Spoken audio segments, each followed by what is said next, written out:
Hey, welcome to Chicago High School Football Legends. Oh, I look a little bright over here. My name is Bernard Muhammad. Hey, tonight my guest is Scott Russell, who played for Dunbar High School in the 1980s. Hey, we'll just do a little tribute to Black History Month. You know, in Chicago history, at one point on the South Side, the majority of Black people that lived in Chicago lived in the Bronzeville area. In the Bronzeville area, basically, there was pretty much primarily one school that all the Black students went to in that area at one point. And that school was Phillips. And so, as Phillips kind of filled up the capacity, I want to say the next school that was opened up was Dunbar High School. Then I believe it was DeSable after that, as we kind of trickulated into the Chicago area. But anyway, I bring that up because in 1967, Dunbar Vocational, it might not have been called Vocational then, but Dunbar High School at that time won the city championship. And it wasn't until I think it was 1995, that Dunbar High School won the city championship again. And they had a lot of stars on their team. I mean, they had Coach Glenn Johnson, who was leading that team. And everybody knows about Rocky Harvey. I interviewed him for one of the shows, but one of his teammates, who every time the name Rocky Harvey come up, somebody will always say, "Man, Scott Russell was killing it." So no further ado, I like to bring my guest on tonight, Scott Russell. Hey, what's happening, brother? How you doing, Bernard? How you doing, Hey, I'm sir? doing good. All Hey, man, right, I good. appreciate you coming on tonight, brother, and sharing some of your time with us tonight. Appreciate it. Appreciate Hey, it. so okay, we just going. It's a casual conversation to get Yeah. people to get to know who Scott Russell is. I know there's many people out there who watching that know who Scott Russell is. Mhm.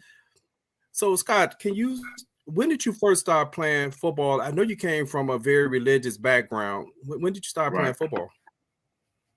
My first time playing football was in seventh grade. I played for the District 9 Raiders. That was my first time playing football, seventh grade. I mean, I know the youngsters now play football starting at 6 years old, but I started, which would be kind of considered late. So seventh grade was my first time playing football. The District 9 Raiders. Okay, District 9 rated. So you was playing in equipment then at that time. Oh yeah, oh yeah. First time playing Okay. football was in equipment. Um, there was no flag football that I can recall, but yeah, first time playing football was in equipment. District 9 Raiders. Okay. Hey, so that's good to hear because I know at some point, I believe in the early 90s, Coach Curry, who coached at Robeson, Yeah, and I'm trying to think, I don't know why I'm going brain dead. The coach at Julian, J.W. Smith, yeah. J.W. they Smith. had started working on a feeder program where tackle football was being instituted in the grammar school level to help the CPS schools be more competitive, because Okay. one of the things that had happened a decade before in the 80s and 70s were a lot of the guys who played football, this was the first time they had ever like had equipment on or played organized Right. football. So that's great to hear Yeah. because your program was a direct recipient and beneficiary of that progress. Mhm. Right. Yep. So what position did you Yeah. play? For the District 9 Raiders, I played Yes, outside linebacker and inside outside linebacker. linebacker. Yep. Okay. Hey, And how did you go about picking linebacker? You just like hitting somebody or? no, you know what it was is we would always watch football on TV, and I always wanted to play football. Okay. But being the schedule I was on with, being in the church, my grandfather was the bishop of the church. Of course, my grandmother was the first lady. Um, my uncles was at the right side and the left side of my grandfather in the pulpit. They was the overseer and the elder of the church, and all the children and cousins and nieces and nephews. We all was in the choir. participated with the musicians, the drummers, male chorus, usher board. So with that schedule, I didn't know how to get into football. I didn't really know much about football. We'll watch it, but it was an announcement one day when I was going to Dixon Elementary, on the south side, of course. Then they made an announcement and said, "Hey, if you want to sign up for football, come to the office and get the form." Man, I raced down there to get that form because I wanted to play football. It was my opportunity. Okay. So as far as being in the church like that, what was there kind of like a reservation maybe from your mother about letting you play? Maybe about No, not at worry all. about maybe Not getting at all. hurt. It's She was just happy. we wasn't. No, not at all. We just didn't have the access. I just didn't know much about it until I got that announcement over the intercom at my school. They said, "Hey, if you want to sign up for football, come downstairs to the office, get the form." So as soon as I got the form, I took it home. My mother signed it, and the rest is history after that. Okay. Yeah. Okay, so hey, let's bring up your high school. Let me see if I can bring this up. Hold on, I'm on the wrong page. I'm gonna go back a couple pages. So let me get my reading glasses on, Scott, so I can see this. Okay. I don't know if you got to that point yet where you need to read. Oh yeah, I got my glasses closed just in case. So here we had Scott Russell.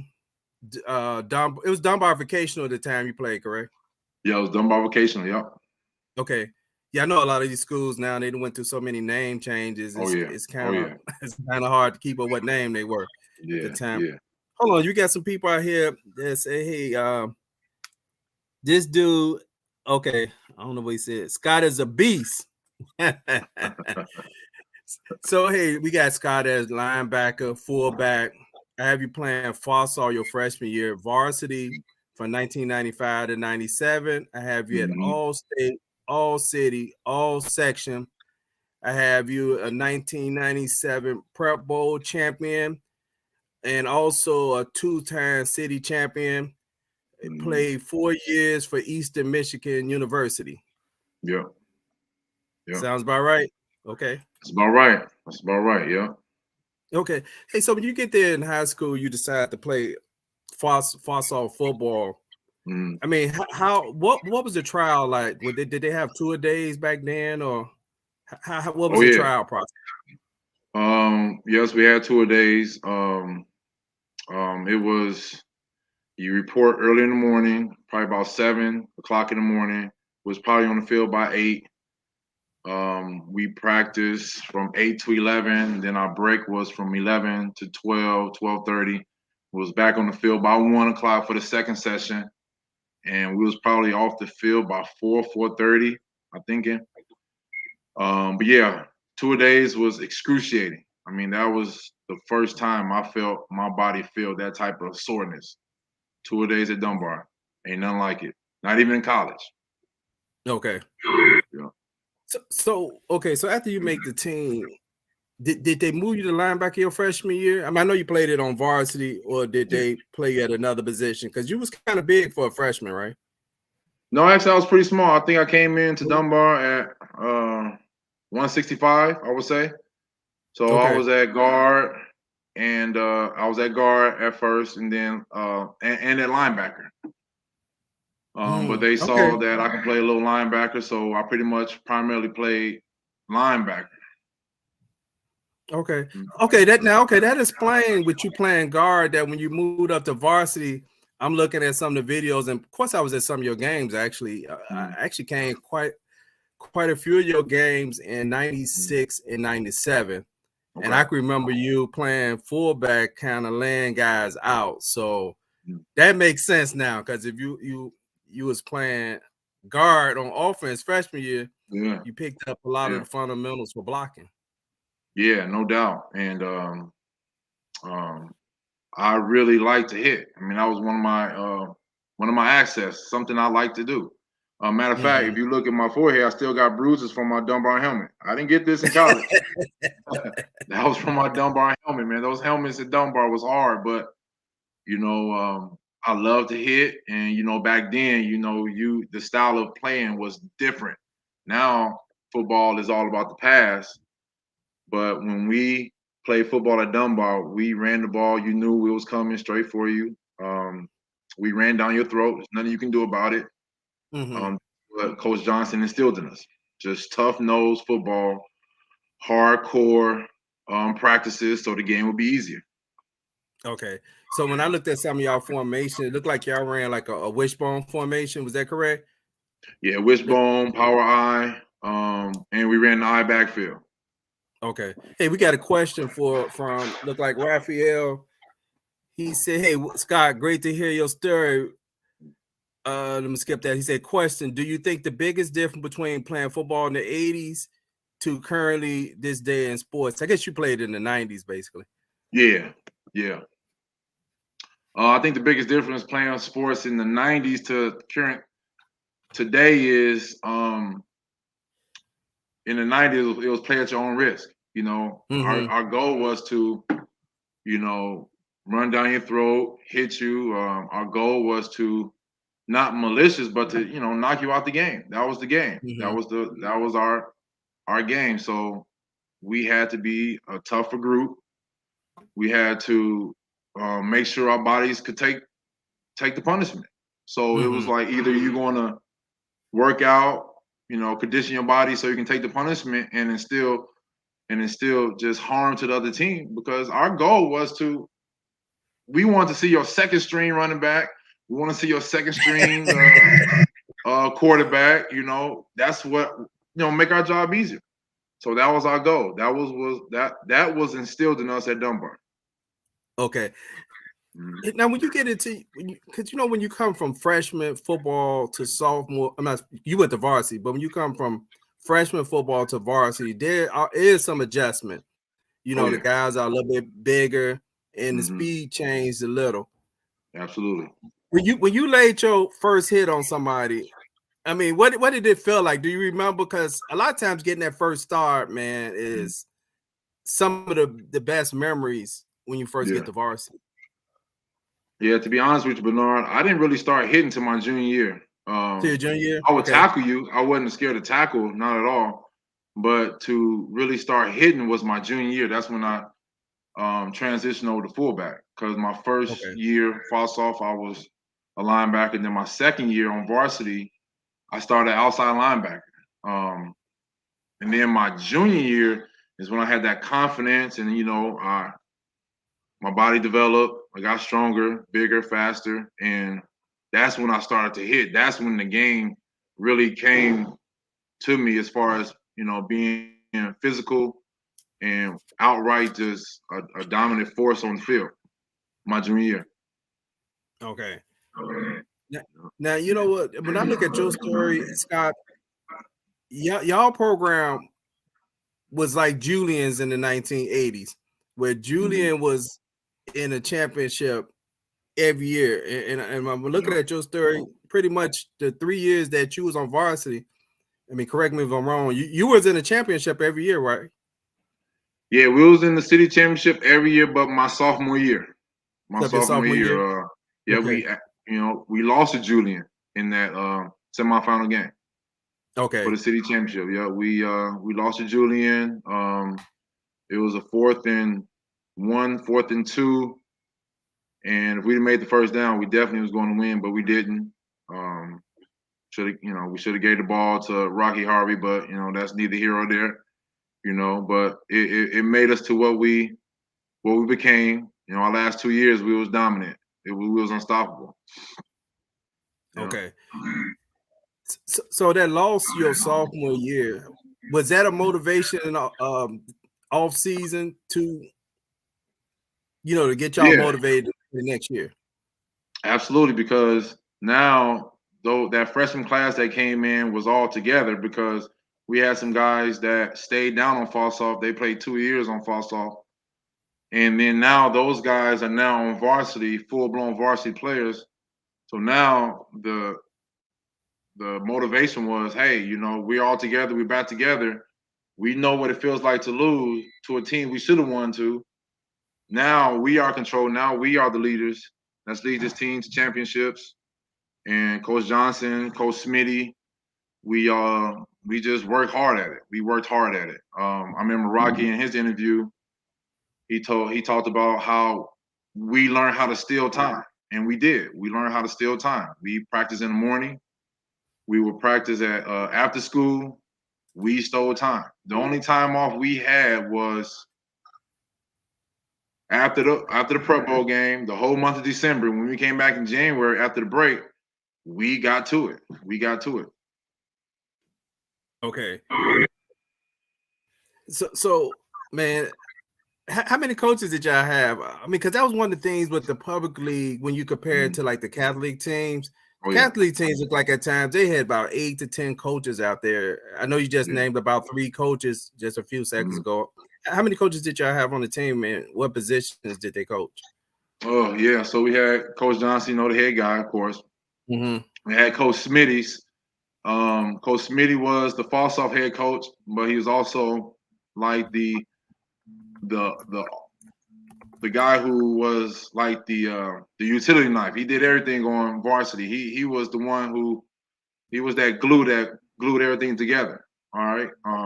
So we had Coach Johnson, Coach Smitty, Coach Ashford, Coach Nightmare, Coach Ice Cold, who was recently at Simeon, I think, was D coordinator there.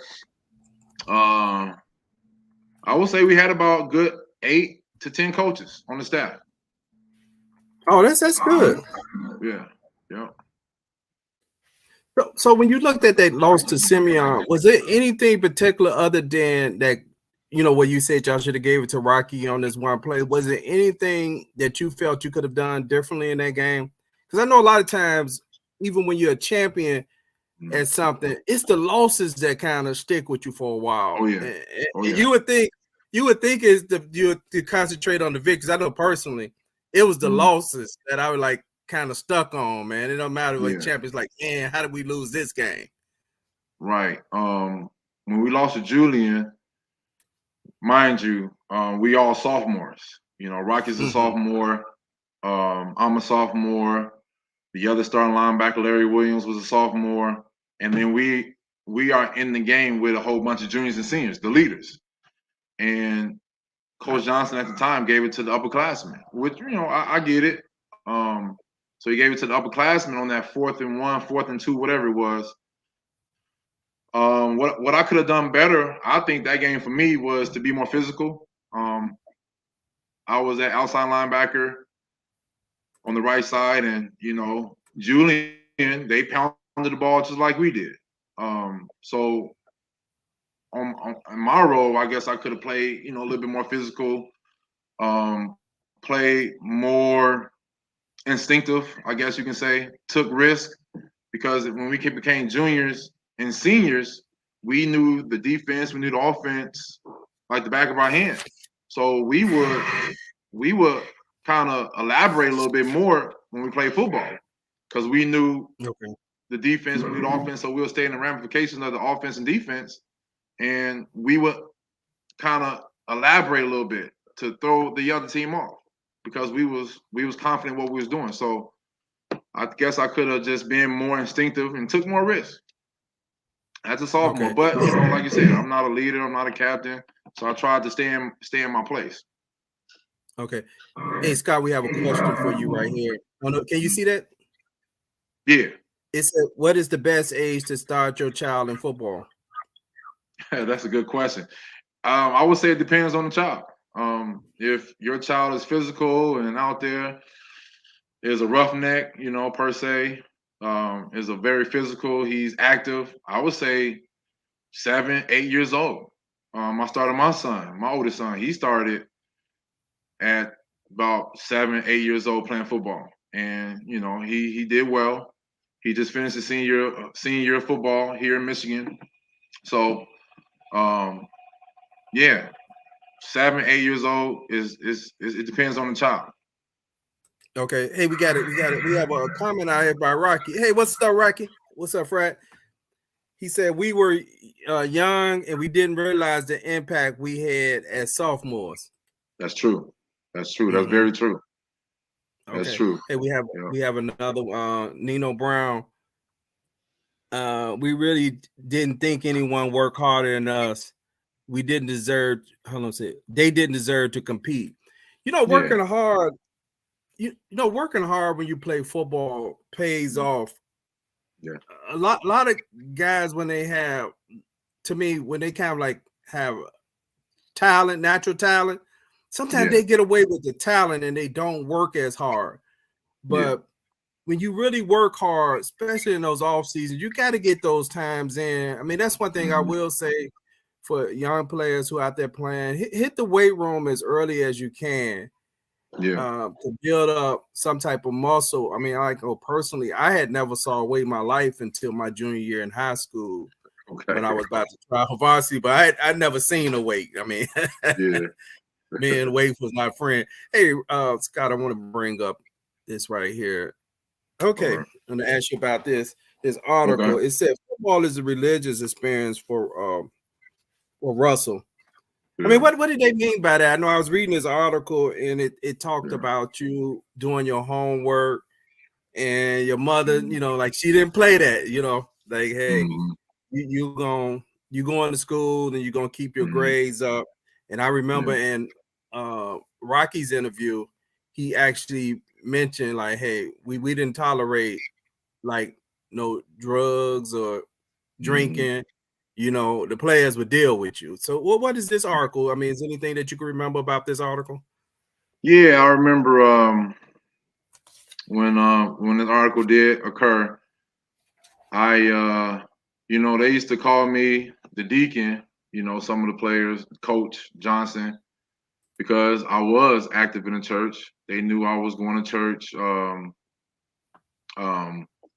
You know, of course, we wasn't in no gangs. You know, we were strictly football players. So, you know, we may have friends and family that was in the gangs, but we wasn't in the gangs. We didn't drink, like Rocky mentioned. We didn't drink. We didn't smoke no weed. We didn't do none of that stuff. We were strictly football. We knew the importance of playing football. So on my side, yeah, I was the church boy. You know, I would play around on the piano a little bit because, like I said, we was I was in the church all the time. You know, so my grandmother was the musician, so I would play around on the piano a little bit. I thought I could play, but I really couldn't play. I just dabbled a little bit. So I was always at church. I never missed church until I went to college. I was at church every Sunday until we would get to the playoffs. I think my first time missing church because of football was my junior year. We was in the playoffs, getting ready for Weeden Warrenville South, East Moline, I think that year. And then my senior year, we played Naperville Central in those programs. So those was the first time that I would miss church. And my grandmother was the one who allowed me to miss church because I had a scholarship offer. She was like, hey, you know, yeah, he can go ahead and miss church. He has my blessing because he's doing something with this. He has the opportunity to go to college and get out of Chicago. So go ahead and miss practice or go ahead and miss church. This is fine. Okay. Hey, you just mentioned the Weeden Warrenville South game. That's the state playoff game you guys lost, right? Yeah, that was the second round of the state playoff that we lost to at Gately Stadium. Yeah. Okay. Hey, I want to bring that up. I mean, I ain't trying to bring up bad memories, but this was a this is a controversial game because I remember in this game, I actually watched this game all the way through. And at some point, this right at the end, it was 22-22. Yeah. And let me bring up this play. Let me see if I can bring it in.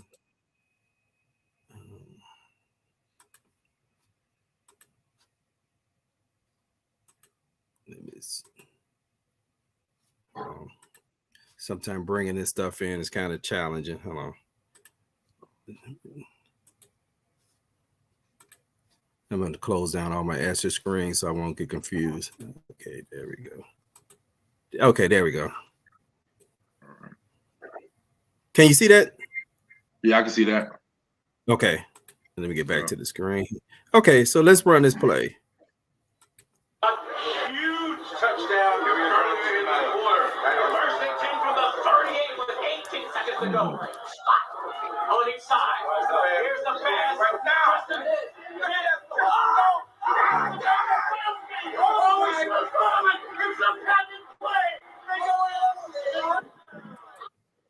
Man, now that play looked like they ran a hook and ladder play. Yeah. It looked like earlier in that game it had been like either snowing or raining. I mean, did that play catch y'all off guard? I mean, what happened on that play? Yeah. So Tim Broker was the quarterback. I think he went to Air Force he went to Air Force after that game. Well, after that season, pretty good quarterback. He was an option quarterback, and they didn't throw the ball that much. So here it is, last play of the game. We kind of set back a little bit, and when they threw the comeback, we was like, oh man, we about to crush this dude. Ain't no way he gonna run from all our speed, right? So we converged on him so hard that hook and ladder play just caught off guard because we never seen anything like that.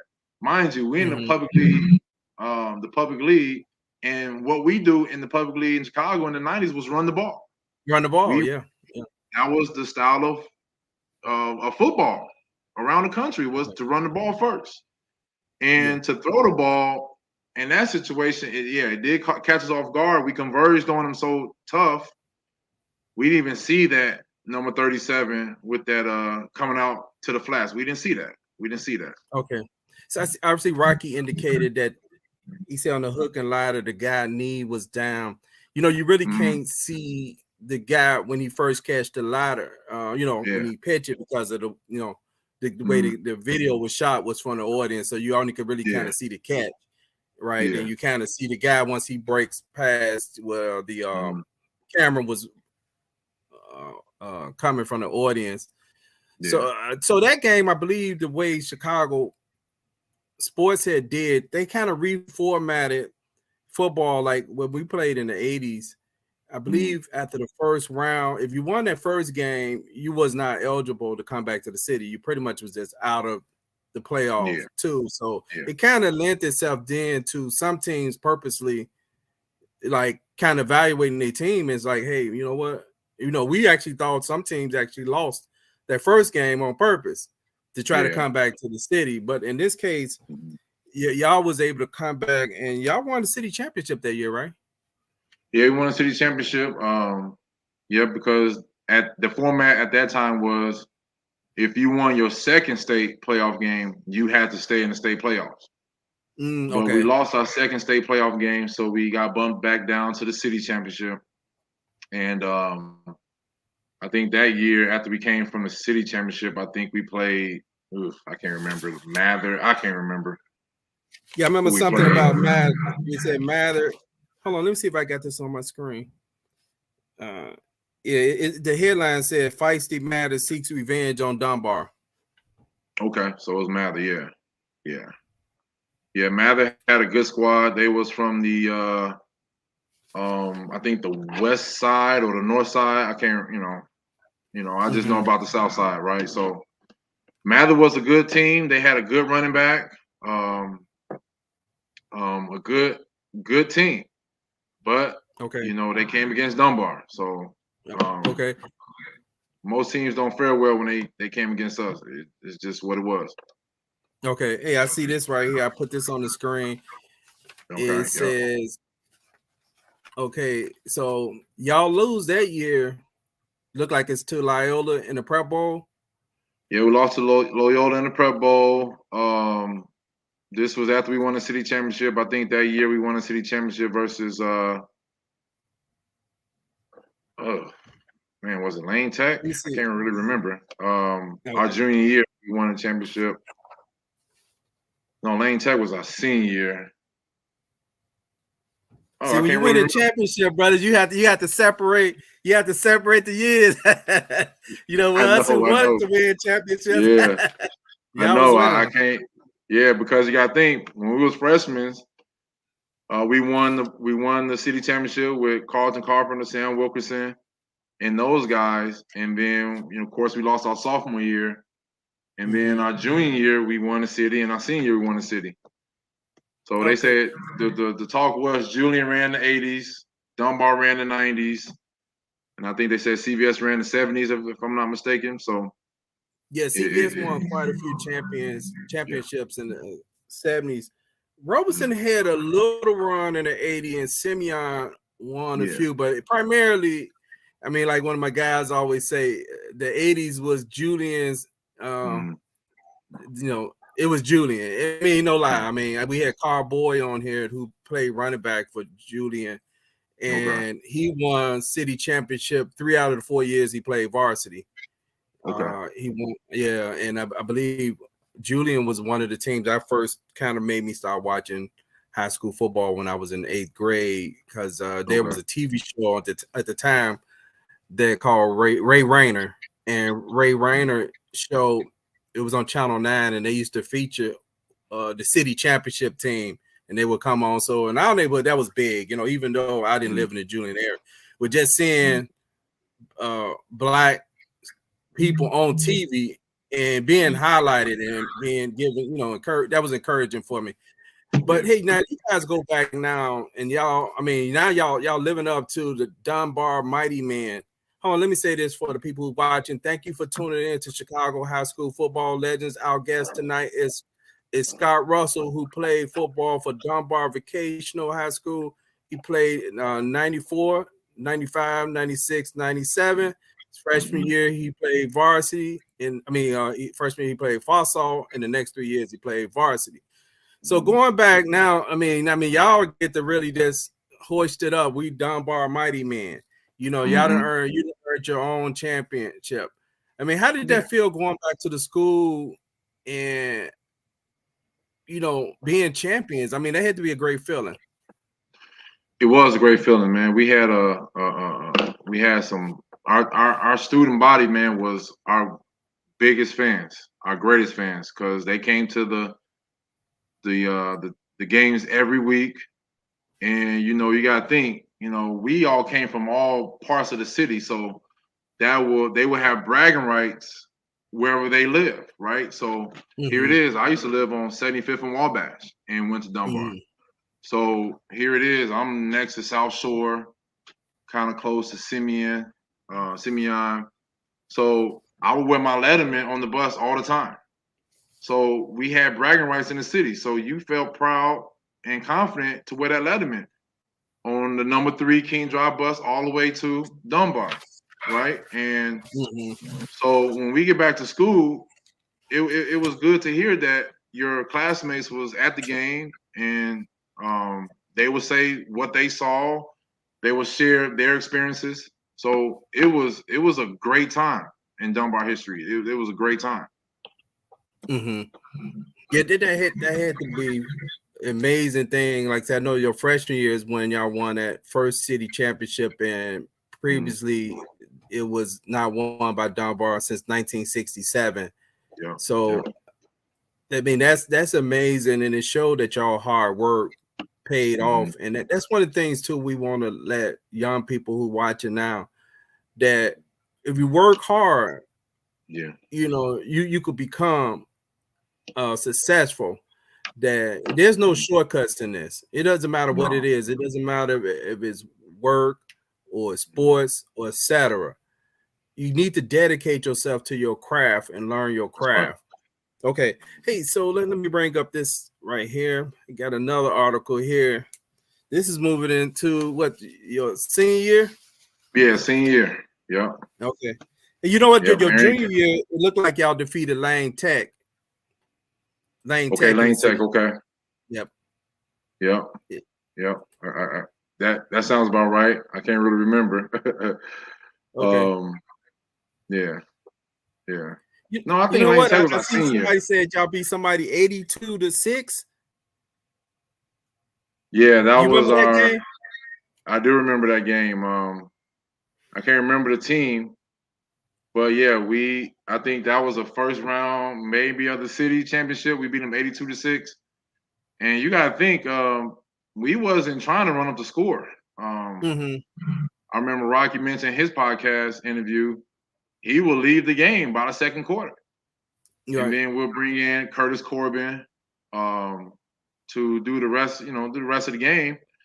And here it is. He busting up for touchdowns, running for hundreds of yards. So we didn't try to run up the score. It's just that we was a well-oiled machine, and we practiced our plays until it was right. Glenn Johnson, his philosophy was it took 16 repetitions for the human brain to grasp something, right? So we would do 56 power 16 times before we moved on to the next play in practice. And we would just run it and run it and run it and run it. And then we'll move to another play and we'll run that, run it, run it, run it. So we knew our offense like the back of our hand. I mean, it was just so easy for us because we practiced so much. Okay, that reminds me of, I hope I don't misquote this quote by Bruce Lee when he was saying, I don't fear the man that do 1,000 kicks. I fear the man that does one kick 1,000 times. Okay. And it sounded like what y'all was perfecting what y'all doing. Cause like I said, I went to some of those games.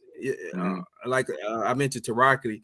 I initially went because I was just really just watching his stats, and I just couldn't believe the amount of yards he was getting, and he was only playing half. Well, I didn't know he was playing half a game. I was just trying to figure out why he had such few carries, right? And I was like, man, how will he have some games 7 to 8 carries and he has 200 yards? So when I went to start going to some of y'all game, I said, man, they're so far ahead of the other teams because, like you said, y'all wasn't trying to run up the score. It just y'all was just dominating, man. And that's it's something I like to take my hat off to Coach Glenn Johnson to have y'all so prepared to go do that. But anything do you remember about this game that I brought up earlier? This was the This was the Marian Catholic. Marian Catholic. Marian Catholic, a dirty team. I remember one play they stuck their they'll stick their hand in your helmet in the pile. So it became real personal. And they had a good defense. I remember they had a linebacker. I believe he went to NIU, Northern Illinois. Nice sized linebacker. And they had another guy who played corner. Matter of fact, I think that's him on the picture there. His name was Eric Middleton. He went to Eastern Michigan with me. And he was a very fast guy. Actually, I think he and Rocky competed very well in the state track meet. But yeah, he went to Eastern Michigan with me. He played corner and receiver. And he was real good. So very dirty team. It got real personal real quick at Soldiers Field. And we made sure we wasn't going to walk away from Soldiers Field without that victory just because they was a dirty team. I mean, that to this day, it still kind of make me upset. Like, man, it's like, okay, we'll take on this challenge. So we did, and we ended up beating them. It was a tough game, 28-21. You got to think, we're accustomed to, winning by several touchdowns. Here it is. We had to fight. We had to battle for this victory. Close games bring out character, right? Because blowouts sometimes you're so much better than your competitor. Because I can remember my junior year, we wasn't as good as you guys were, but quite a few teams that we blew out in those games. You really didn't think nothing, but it was those close games, man. They really bring out the character because those are the games that you can't make no mistakes. But also, I want to mention this. That when you playing along somebody who kind of getting a lot of accolades, man, the beautiful thing that I like is that you wouldn't necessarily play, I guess they would say, like the sexy position, right? You're playing the fullback, you're doing a lot of the grunt work, but you're known for running the ball and you're known for, putting people in the dirt. But I do want to bring this up, man. And man, I felt good seeing this right here where you were player of the week. And I see, it looks like I see Crazy How McGee on that picture. Yeah. WGCI, and, yep. And I see Coach Johnson. Who do you look like the other guy was a representative of Coca-Cola? What his name was? Yeah, I can't remember his Anthony name. Taylor. Anthony Taylor Okay. of Coca-Cola. Yeah. What was this? What was this Player of the Week process like? What did they come to the school to present this award to you, or did you have to meet them somewhere? No, they came to the school. I found out that I was Player of the Week. So Coach Johnson and what he instilled in us was, if you're gonna be in the paper, represent yourself well, wear a tie, because you see I got a tie on. So we would have, we wore ties, we dressed up at least once a week in high school. That's what Coach Johnson kind of instilled in us. So yeah, I got word I was Player of the Week. I think that week I had a lot of carries. For over 100-something yards. So that was a process. Like I said, they'll come to the school, take your photos. You meet Crazy Howard McGee. He was a WGCI at the time, very popular, and it was fun. It was really fun. Yeah, we kind of miss those days where you see students dress up like that, wear ties. I remember our coach on game day. We actually did have to wear a tie on game day ourselves. Okay. Yeah. It's not, and I like to mention, man, you have a lot of support out there, people who's actually watching this show that are actually, I guess, some family members, some friends, former teammates. That's a testament of, the type of person you are, that when you come on a show like this and people are willing to set aside time to watch. So I'm not sure if you're seeing some of the comments, but man, I'm seeing some beautiful and great things that are being said about you being focused. Yeah, I see my cousin right here. Yes, he just mentioned my cousin JJ. Yeah. Okay. Yeah. Yeah. Then I see somebody earlier said you was like a man among boys. What you got? I was just wanting to say, you said that fullback wasn't a sexy position. I thought it was. I thought it was. I thought it was a prominent position at Dunbar because, the focus was on the tailback all the time, right? So when you got your number called, it was most likely going to be open because they so focused on Rocky, and so when you get your number called, it was like, it was going to bust for a big game. So, no, I thought it was a sexy position, the fullback.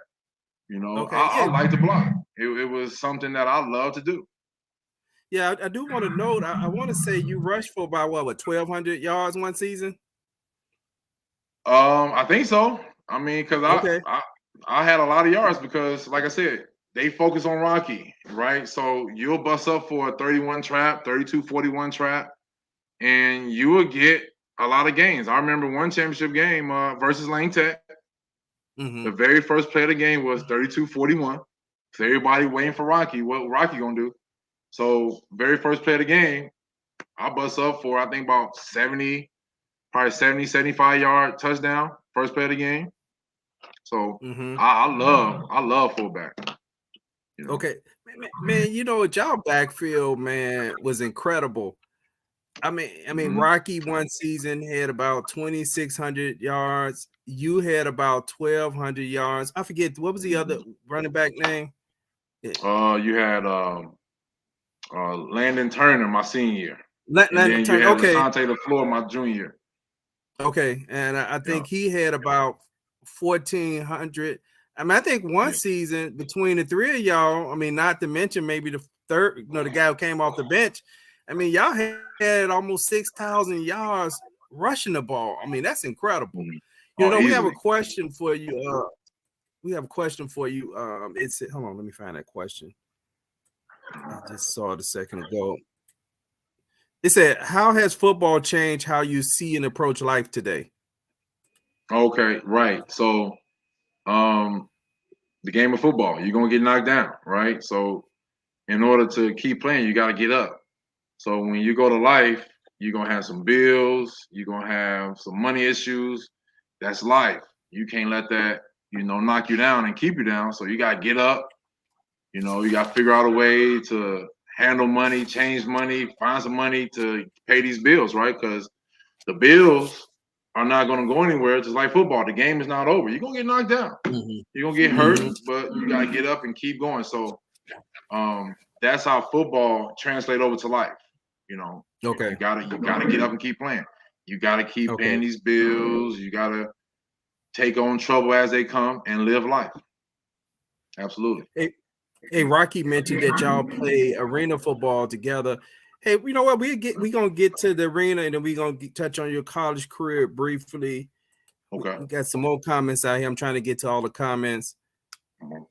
Crazy, I'm learning things about my cousin that I didn't know. Thank you for having them on, man. Because you know what? You know, one thing I will note this when we talked on the phone. When we talked on the phone, I told my wife, because I read people, and I said, man, I talked to Scott. She didn't know what I was talking about. I said, he gonna be a guy I interview. I said, man, I said, this brother was just, even when we text and I talked to him briefly, I said he was very polite. And I said, he probably very religious guy. I said, because he was just very polite. And I said, man, I appreciate that because, you kind of reach out to somebody and they're a stranger. They don't know who you are, right? It's like when I reached out to you don't know who I am. Like, hey, can I interview you? And I appreciate the way you responded. And I was like, man, this brother's very polite man. So I was like, hey, I definitely got to get him on here. But anyway, with talking about my cousin, one of the things I think about this show that I like is for us to tell our stories. And I don't know if it's a younger cousin or not, but a lot of times, like I mentioned on the Rocky interview, that there's not as many videos as you can see players now. Right now they got the tapes where they can make their own little recruiting tape and all that. And so the younger people sometimes don't believe we played football. Right. You may have the clippings, but they ain't reading these articles. They like, you exaggerating that. You really didn't do that. Yeah. I know. I coach at Belleville. We have the #1 quarterback in the nation, Bryce Underwood, and we was #1 in the state, right? Ranked top 10, I think, when we at the end of the season last year or this past year. So it's good football here at Belleville High School here in Michigan. And I would tell these guys, like, dude, I still, even though they're a good team, it's like, bro, like you guys can do so much better, so much more if you guys just work more at it. So a lot of that stuff that I learned at Dunbar, I try to translate over to my coaching here in Michigan. So okay, is this your mom? I'm sorry to interrupt. Is this your mom? I see somebody saying, "This is my mother-in-law." Yeah, your mother-in-law. Okay. Yeah, okay. Yep, that's my mother-in-law. Yep. So how long have you been coaching? How long you been coaching there? At Belleville, just these last 2 years, going on my 3rd year. But I've been coaching football ever since I was 26 years old. Ever since I stopped playing arena football. Okay. With Rocky, I got in, because the whole purpose of playing arena football was to get to the league. So back then it was like, hey, get some film so we can look at some film, evaluate you, so you can be evaluated to get to the league. So that was my goal. But I didn't get there. And then by the time I was 26, 27 years old, I said to myself, the NFL don't want no 26, 27-year-old rookie. So here it is, my wife, she supported me through all that. And it was time for me to get a job, pretty much. So I had to get a job. I started working, got in the workforce, and I started coaching at 26. And I've been coaching football or basketball. I mean, I remember coaching youth soccer because of my sons played basketball. I coached all these things since I was 26 years old. So here it is, I'm 43 years old, still coaching, still trying to instill what I've learned, what I think is best for children of today to be successful. So I've been coaching for a long time. Okay. You know what? I want to bring this up. Hey, I found this. It's a coach profile. Okay. Is this from your high school? I was coaching a Nike youth camp. Okay. Yeah, I think this was. Yeah. So this is when so that picture was me coaching youth football. This is 2019 when we won in championship for the my team was 8th graders. and we won the championship. We went 10-0, and if you look at that film now, you will see the same plays we ran at Dunbar, the same defense, the same offense, power I, wishbone, running power, running tall sweep, the same exact plays, the same verbiage we ran on my youth football program because I was the head coach, and we murdered teams because that Dunbar philosophy. Hey, we got to do it 16 times. All right, let's move to the next play. Let's do it 16 times. Mm-hmm. So we went 10-0 that year, 2019. Okay. Hey, I see Nino Brown said Scott and Rocky were great leaders. They helped me through tough times. You know, I just brought some on the screen where you were selected to the Hall of Fame for Dunbar. Yeah. I mean, how did it feel to have your old alma mater actually, you know, give reverence to you as far as what you did for the school, but not just only as a football player, because even from what I just read from them, it was just you as a person, you as a leader. Yeah. So, I mean, how did that process feel when you found out that you were selected to be Hall of Fame? Because everybody don't get this. I mean, in most high schools, there's very few people. That's even if they have a Hall of Fame that are actually selected to the Hall of Fame. Yeah, it felt great because now my picture and my name is hung amongst the greats of Dunbar. A lot of people don't know this, but Mr. T went to Dunbar, played football at Dunbar. So here it is. My name and my picture is up there with Mr. T and some other famous people like Jennifer Hudson. She went to Dunbar. She's from Dunbar. So my name is up there with the greats of Dunbar, Rocky, just to mention a few. So it felt good. It felt good to be one of the best of the best that come from Dunbar. I worked at it. I wanted to be the best. I wanted to show everyone that I can, that I was good. And also with Coach Johnson instilling that pressure, because Coach Johnson, he put pressure on you to be great. And I just wanted to prove him to be. I wanted to prove to him that I was, I can hang with you, even though you tough. You're trying to weed me out, but no, I'm gonna stay here. I'm gonna stick around. I'm gonna get thick skin, and I'm gonna take whatever it is you throw at me. Because let anyone tell you from Dunbar, we had a nice team our freshman year. Our freshman class was nice, but as you went on through your sophomore, junior year, you started losing people. Whether it was grades, whether they couldn't take the criticism from Coach Johnson. I mean, we started losing a lot of people. And I mean, if that class would have stayed together, I mean, we probably would have been 2-time state champs our junior, senior year. But with the discipline Coach Johnson instilled, you had to be special to stick with that program. You had to be special. You had to be tough. Okay. We have a question about here that said, what's the difference between high school, college football, and then your experience as far as lining up, I guess referring to the Arena League. Okay. For those who just tuned in, Scott Russell is our guest tonight.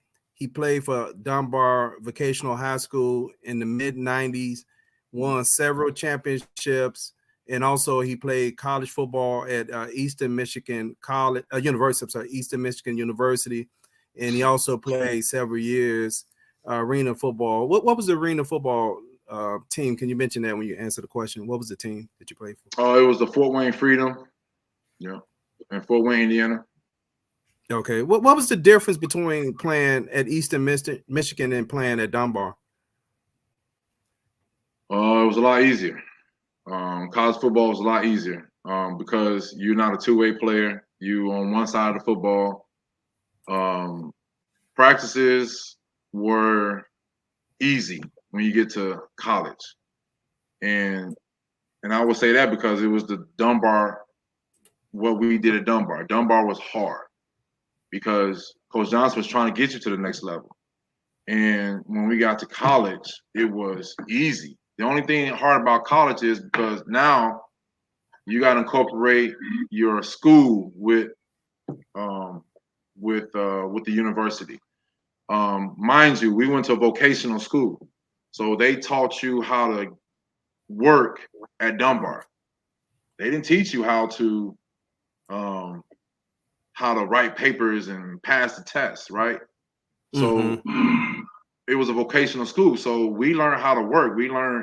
We had a beauty supply in our school. You can come a beautician or a barber in Dunbar, auto mechanics, carpenter, radio, TV, film. All these things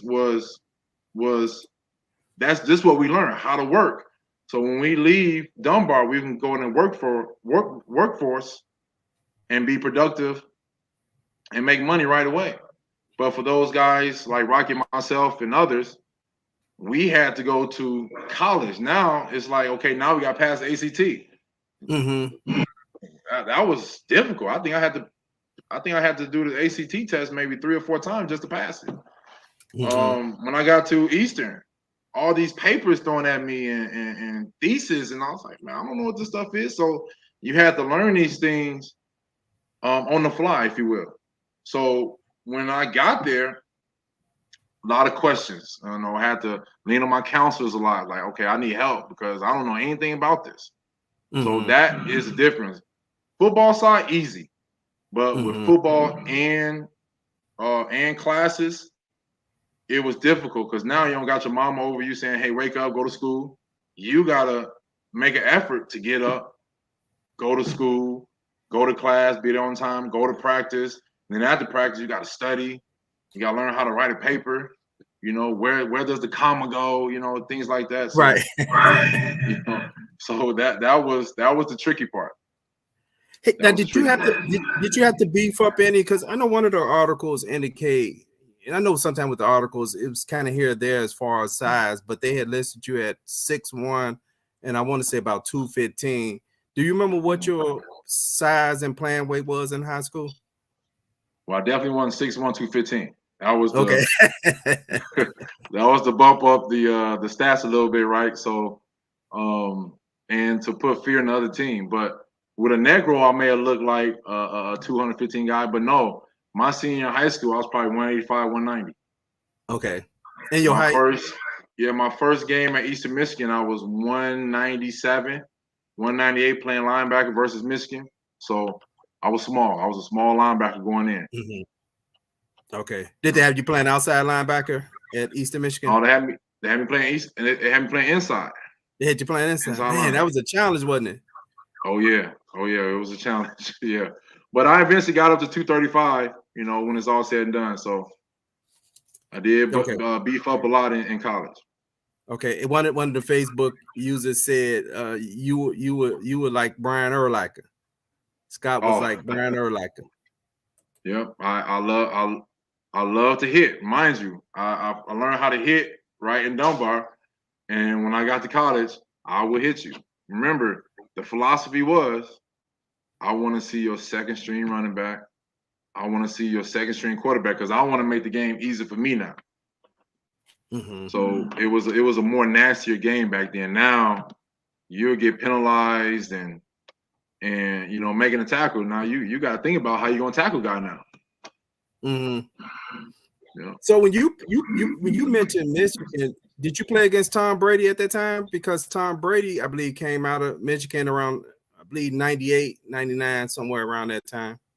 Yeah, I played against Tom Brady. It was Tom Brady and Drew Henson. It was a 2-quarterback system at Michigan at the time. So played against Tom Brady, Drew Henson, the A-Train, the best O-line I've ever been against in college with Jansen, Hutchinson. That whole O-line went to the NFL. Sam Swore, Ian Gold, Heine Jones, David Terrell, all those guys I played against, Ty Streets. So some good football we played in college, some good football. Okay, yeah, I ran into David Terrell maybe about 7 years ago downtown. I know the Bears had drafted David Terrell. I think he was on the Bears about 2 or 3 seasons, but yeah, that was a stacked squad that y'all played against. Yeah, I remember Drew Henson because I want to say Drew Henson played baseball for a little while. He didn't come straight to the NFL. Then he came back in to the NFL later trying to play. I want to say he was with Dallas for a few years. Then I think so. He kind of bounced around. Yeah. Yeah. Hey, so hold on. We do got a few more slides I want to bring up. We're gonna try to wrap it up, Scott. Okay. I know we kind of covered some of your Eastern Michigan career, but here's an article. Look like you what, number 44? Yeah, number 44. Yeah. Okay. Now, how did you get your number selections? High school and college. Was that just the numbers available? Or was it something special about when you select the number? Yeah, well, I came in, I wanted to wear number 42, just like my high school number. It wasn't available. So the choice I had was 42 or 53. I'm sorry, 44 or 53. And I said, no, I'll stick with the 40. So give me the 44. I don't want to wear 53, right? Because now you're in college. I always was in the 40s. My last 2 years in Dunbar was in the 40s. My first 2 years of high school, I was 57. Okay. So I wanted to stay in the 40s.